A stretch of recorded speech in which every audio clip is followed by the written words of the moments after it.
আমার বিবাহিত জীবনের একদম শুরুর দিকের একটা কাহিনী বলি শোনো। বিয়ে করেছি, চুটিয়ে সংসার জীবন অতিবাহিত করার মতন মানুষ আমি কোনো কালেই ছিলাম না। বিশেষ করে তখনও চারি হয়নি, তাই সেইভাবে মনোযোগী হয়ে উঠিনি গৃহস্থ জীবনের প্রতি। এক কথায় বলা ভালো, ঘরে আনাজপাতি আছে কিনা অথবা যা আছে তাতে সপ্তাহের আর কতগুলো দিন চালানো যেতে পারে এসব জিনিসের খোঁজ আমি তখন রাখতাম না। কেবল স্ত্রী মাঝে মধ্যে যখন আমার বৈঠক ঘরে এসে মাথা নিচু করে দাঁড়াতেন, তখনই বুঝতাম চালের কলসিতে ভাটা পড়েছে। তা এরকমই একদিন কোষ্টি করার হলুদ কাগজ নিয়ে একজন মক্কেলের নাম, জন্মলগ্ন এসব লিখছি, এমন সময় স্ত্রী আধ ঘোমটা দিয়ে আমার সামনে এসে দাঁড়ালেন। জিজ্ঞেস করলাম, কি হয়েছে, ঘরে আনাজ শেষ বুঝি? তোমাদের বৌঠান বরাবরই স্বল্পভাষী ছিলেন।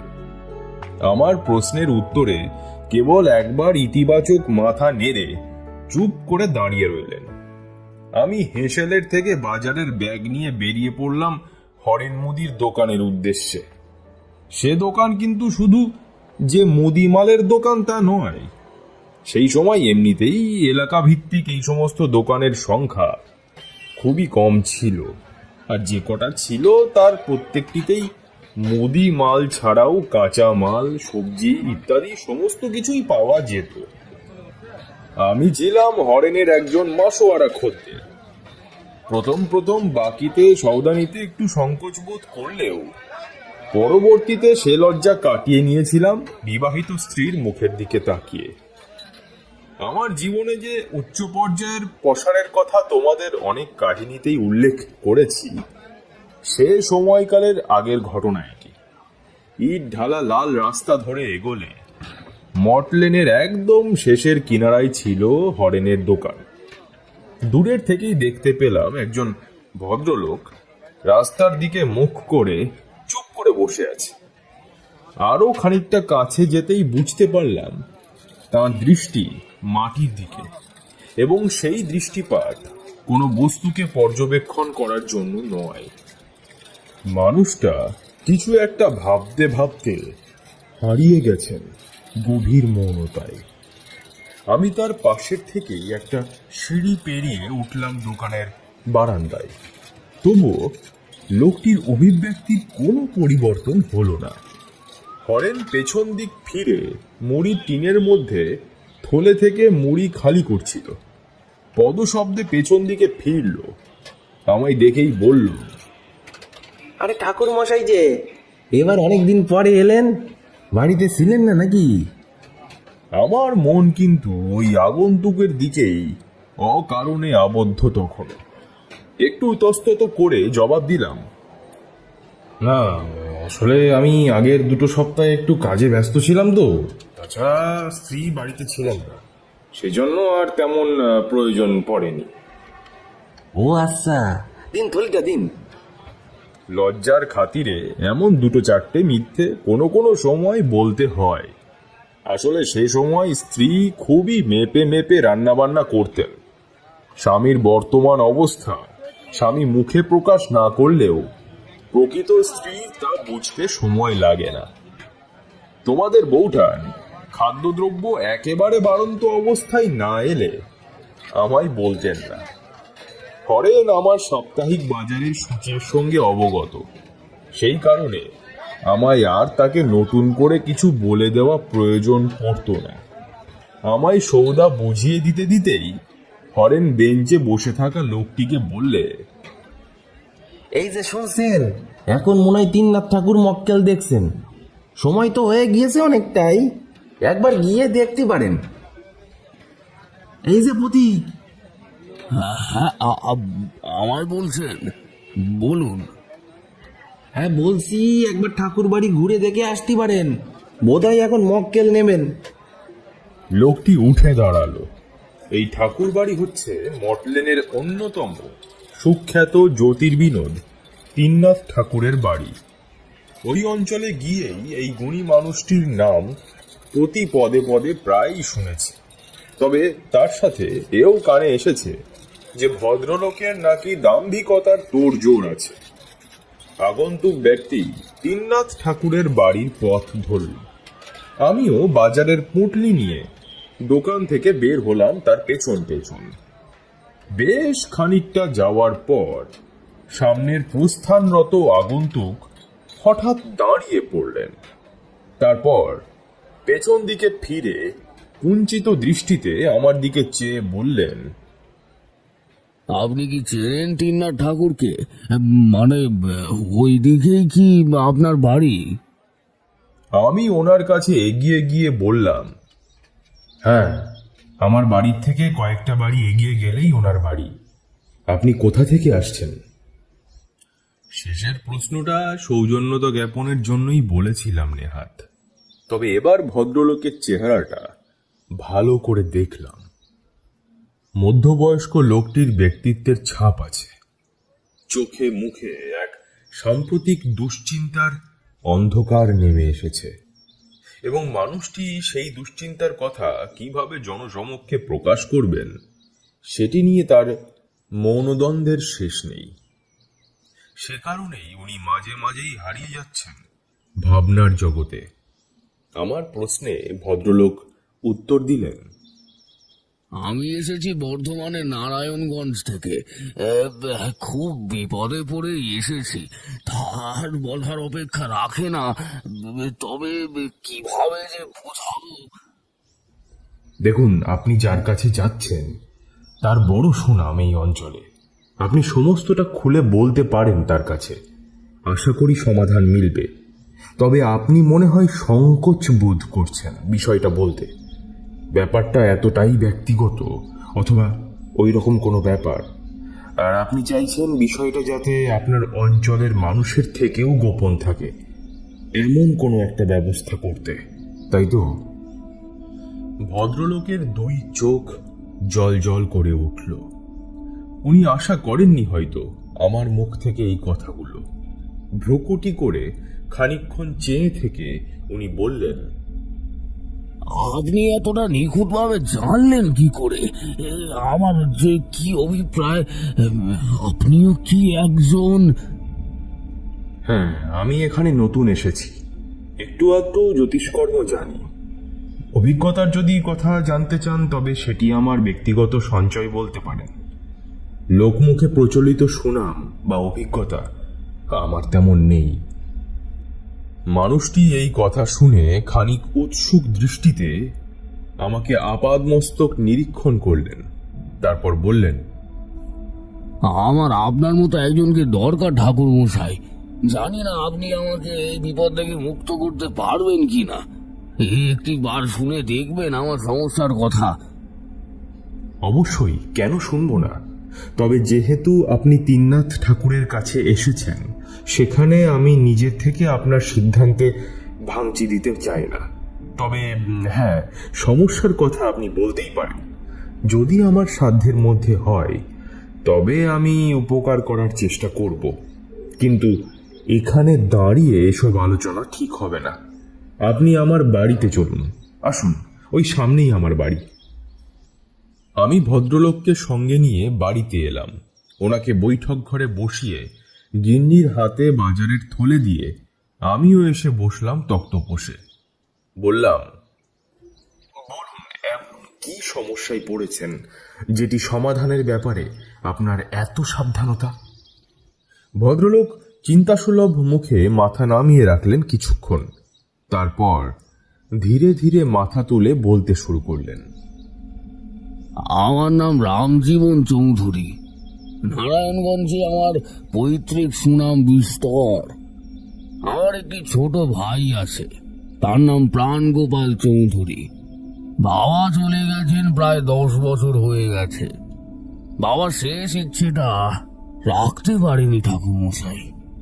উনি চেয়েছিলেন আমরা দুই ভাই আজীবন এক ভিটের তলায় থেকে সংসার করি, কিন্তু ছোট ভাই প্রাণগোপাল তাহা করতে পারল না।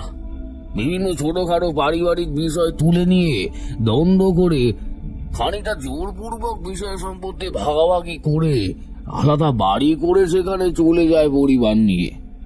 তারপর থেকে কথাবার্তা চললেও খুব একটা আসা যাওয়া ওদের পরিবারের কেউই করতো না।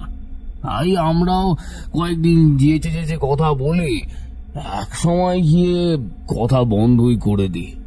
ঠাকুরমশাই, এত দূর পর্যন্ত ঠিকই ছিল, কিন্তু সপ্তাহ দুয়েক আগে আমি ব্যবসার থেকে বাড়িতে ফিরে দেখি আমার ভাইয়ের বউ আমাদের বাড়িতে, তার সঙ্গে আরো কয়েকজন গ্রামবাসী ছোটাছুটি করে আমাদের বাড়ির মধ্যে ঢুকছে।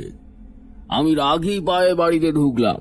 চাঙ্গোপালের গিন্নি বললেন, দাদা, আপনি বাড়িতে ছিলেন না তো?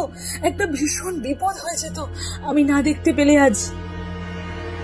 আমি বুঝতে পারলাম যে মানুষগুলি আমাদের বাড়ির দিকে তাকায় না পর্যন্ত সেই বাড়ির মানুষ আজ আমার বাড়িতে ছুটে এসেছে, মানে বিষয় যথেষ্ট গম্ভীর কিছু ঘটেছে। দ্রুত ঘরের মধ্যে ছুটে গেলাম। গিয়ে যা দেখলাম ঠাকুরমশাই, তা অকল্পনীয়। প্রথমে ভেবেছিলাম হয়তো কোনো ভয়াবহ দুর্ঘটনা ঘটতে চলেছিল এখানে, কিন্তু আমার ধারণা ভুল। দেখলাম আমার স্ত্রী হাতে রান্নাঘরের বটি নিয়ে রুগ্ন চেহারায় বসে রয়েছে শোবার ঘরের বিছানার উপরে। প্রত্যেকের মুখে দুর্ঘটনার প্রাক্কালের ভয় থাকলেও তার মুখে কোনো ভয় মিশ্রিত অভিব্যক্তি নেই। স্বভাবতই আমি ঘরে ঢুকে ওকে প্রশ্ন করলাম, কি হয়েছে মালা, এখানে এইভাবে বটি নিয়ে বসে আছো কেন? আমায় অবাক করে আমার স্ত্রী মালা উত্তর দিল, কাজের মাসিকে কাজে আসতে বারণ করো, না হলে ও মরবে আমার হাতে। বিশ্বাস করবেন কিনা জানি না ঠাকুরমশাই, মালার মতো শান্ত দয়াশীল মেয়ে আমি খুবই কম দেখেছি জীবনে। তাছাড়া আমার স্ত্রীর এমন রুক্ষ স্বভাব কোনোদিনই নয়। ওর মুখ বুঝে মানিয়ে নেওয়ার চেষ্টাতেই শেষে অনেকদিন পর্যন্ত ভাইদের সাথে মিল রাখতে পেরেছিলাম। সেই মেয়ে হঠাৎ এমন আচরণ করলে তার স্বামীর মস্তিষ্ক বিচার বুদ্ধির অগোচরে চলে যাওয়াটাই স্বাভাবিক। আমি তার দিকে এগিয়ে যাচ্ছি, সেই সময় পেছন থেকে ভাইয়ের বউয়ের কণ্ঠ পেলাম, পুলক, ভেতরে যাস না তুই, এখানে দাঁড়া, যাস না এই সময় ভেতরে। কি হয়েছে মায়ের? আমায় আটকাচ্ছ কেন? ঠাম্মা কি করেছে যে তার উপরে মা এমন রেগে গেলেন? পেছনে তাকিয়ে দেখলাম পুলক এসেছে এবং তাকে নিষেধাজ্ঞা দিচ্ছে আমার ভাইয়ের বউ। এখানে বলে রাখি ঠাকুরমশাই, আমি নিঃসন্তান। যে কাজের মাসির উপরে মালা হঠাৎ নৃশংস হয়ে উঠেছিল তার একমাত্র নাতি এই পুলক। ছোটবেলা থেকেই অনেকটা সময় এই বাপ মামরা পুলক আমাদের বাড়িতে কাটিয়েছে। আমার স্ত্রী ছেলেটিকে নিজের সন্তানের মতোই দেখেছে সব সময়।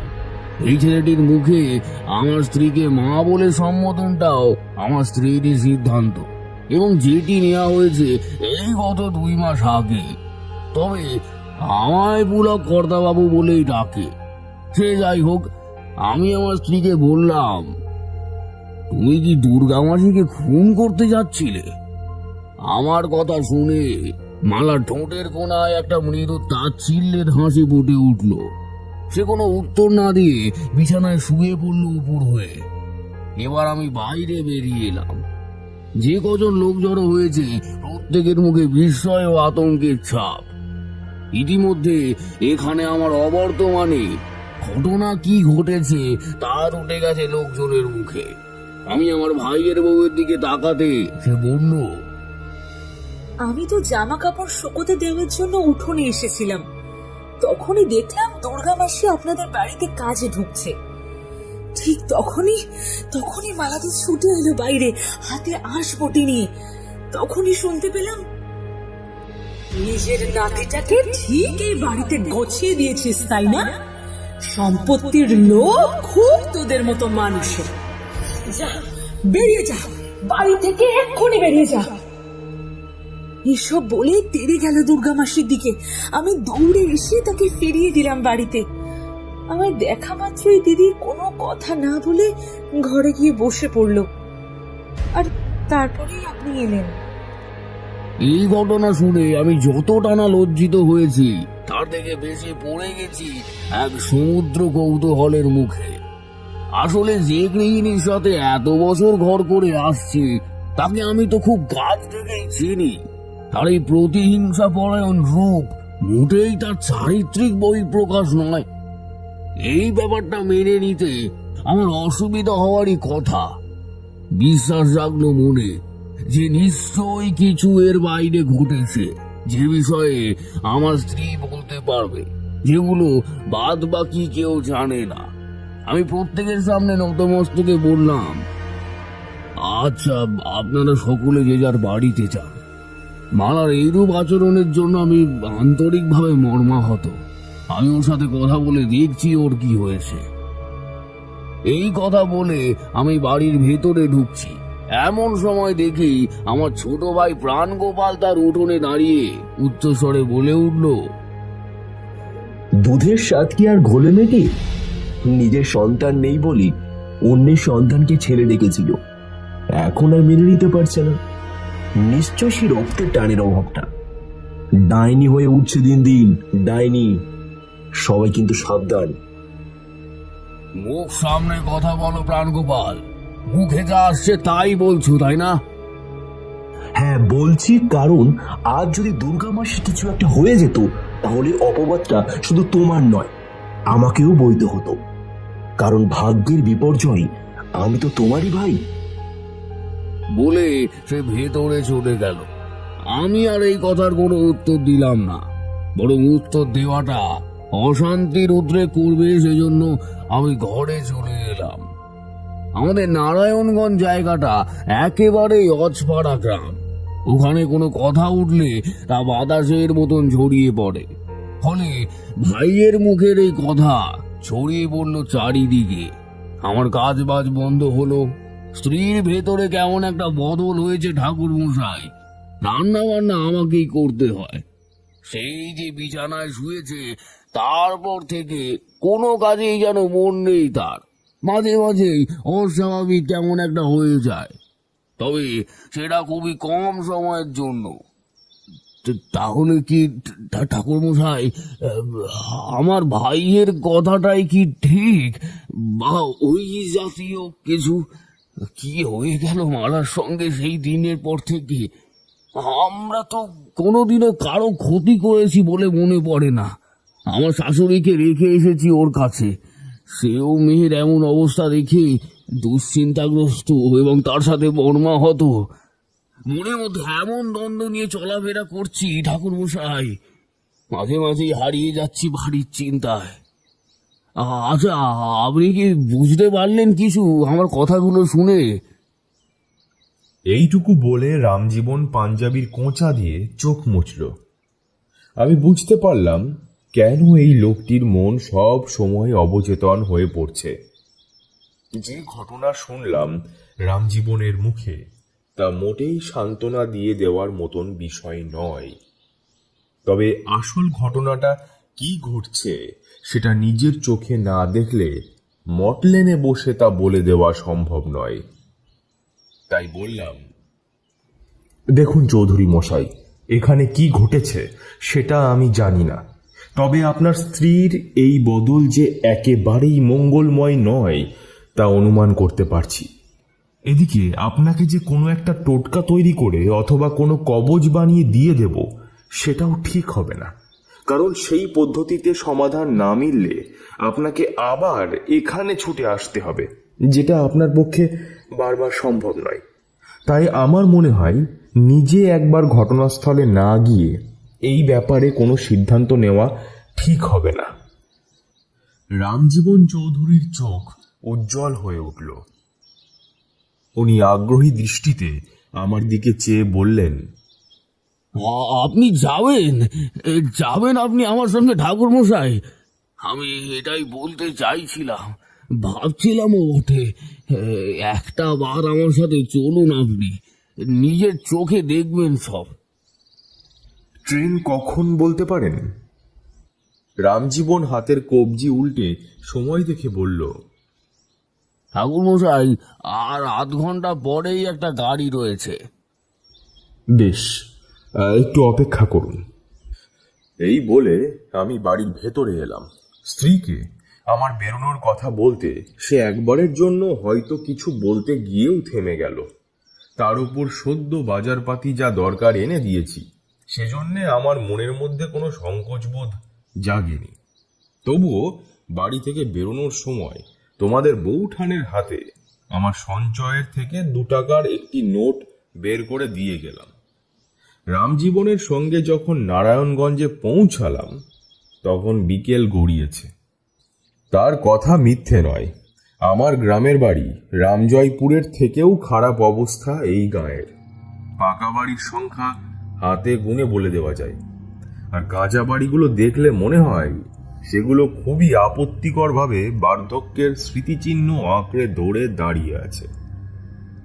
মাটির পথ ধরে হেঁটে চলেছি রামজীবনকে অনুসরণ করে। আমার পরনে আলখাল্লা ও ধুতি, তবুও যাদেরই নজরে পড়ছি আমরা দুজন, তারা প্রত্যেকেই রাস্তার কিনারায় এসে সন্দিগ্ধ দৃষ্টিতে আমাদের নিরীক্ষণ করছে। সকলে আন্দাজ করছে যে আমি নিশ্চয়ই এমন কোনো একজন যে এসেছে রামজীবনের সমস্যার সমাধানের প্রচেষ্টায়। আমার পরণ পরিচ্ছেদ সে সময় সম্পূর্ণ জ্যোতিষীদের মতন, বলতে পারো খানিকটা ভেগ আমাকেও ধরতে হয়েছিল পেটের টানে, যদিও এতে তোমরা আমায় দোষ দিতে পারো না। তা যাই হোক, আর কিছুটা এগিয়ে যাওয়ার পর গ্রামের একদম শেষ প্রান্তে পাশাপাশি 2টো পাকা বাড়ি চোখে পড়ল। 2টো বাড়ির মাঝের থেকে বাঁশের চটা কেটে পাঁচিল দেওয়া হয়েছে। রামজীবন প্রথম বাড়িটা পেরিয়ে দ্বিতীয় বাড়িটির উঠোনে নিয়ে ঢুকলো আমাকে। বলল, ওটা প্রাণগোপালের বাড়ি। ভাগাভাগি সম্পর্কিত যা যা দেখবেন সব তারই কীর্তি। মা, মা, একটু বাইরে আসুন।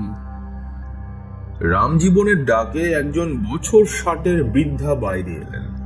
রামজীবন বললেন, ঠাকুর মশাই এসেছেন কলকাতা থেকে, একটু ঘটিতে করে জল আনবেন। আমি বাধা দিয়ে বললাম, না না, ওসবের প্রয়োজন নেই কোনো। আমি পেশাদারি পুরোহিত নই, তাছাড়া এসেছি আপনার বিপদের কথা জেনে।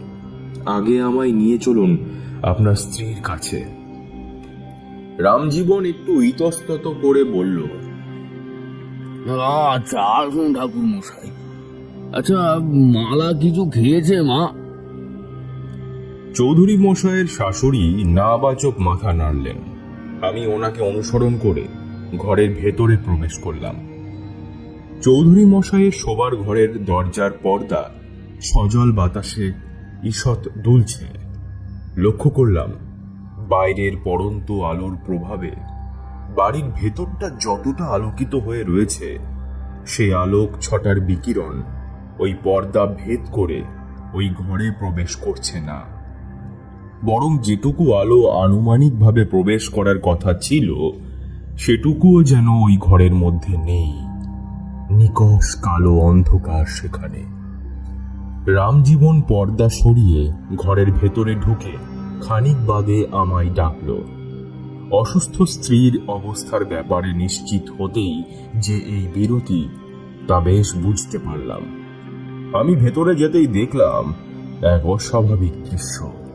রামজীবনের স্ত্রী মালা চৌধুরী নিজের শরীরের অর্ধাংশ বিছানার থেকে মেঝের দিকে ঝুলিয়ে দিয়ে চিত হয়ে আমার দিকে চেয়ে রয়েছে।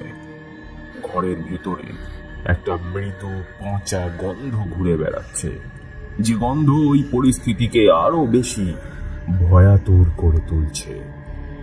রামজীবন সংকুচিত দৃষ্টিতে আমার দিকে তাকিয়ে বলল, আসলে ওর উপরে জোর করায় কোনো ফল মেলে না। ঠিক করে শুইয়ে দিলেও আবার আগের মতনও যেভাবে থাকতে চায় আবার হয়ে যায়। আমি এগুলো করতে করতে। উনি যেমন আছে তেমনই থাকুন, কিন্তু চৌধুরী মশাই, অনেক দেরি হয়ে গেছে বলে আমার মনে হচ্ছে। ঘরের দরজাটা বন্ধ করে আসুন একটু। রামজীবন আমার কথা শুনে তাই করল ঠিকই, তবে আমি এখানে একটা ভুল করে ফেলেছিলাম।